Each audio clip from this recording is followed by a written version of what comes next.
له شور او ولولو ډکه شپه.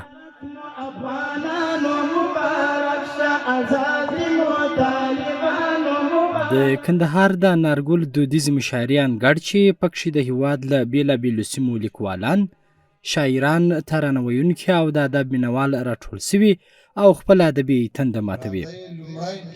په څو کارونو باندې کار وکړو، خپلو نیتونو عملونو باندې کار وکړو.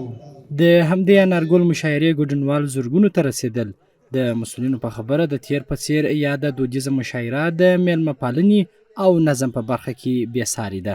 بشان مو کومه تشریفاتي کمیټه وه او خدماتي کمیټه وه د تیر کال بشان منظم ترتیب او منظم پلان سره نیولی و او منظم ترتیب مو جوړ کړی و.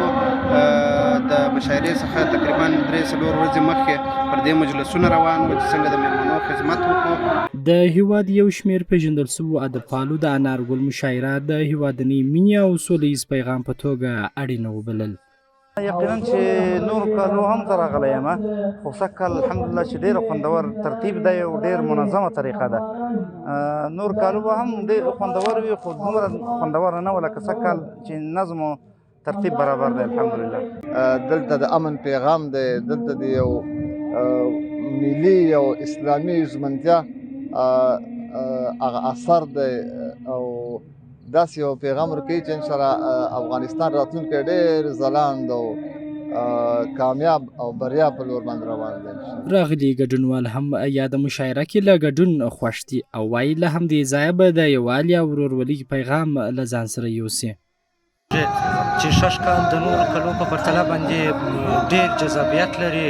جذابیت یې په دې کې دی چې د افغانستان د مختلفو ولایات څخه د کندهار د مختلفو ولسوالیو څخه د ادب په برخه کې لیکوالان، شاعران راغلي دي، زموږ سره د دې میلمانه دي.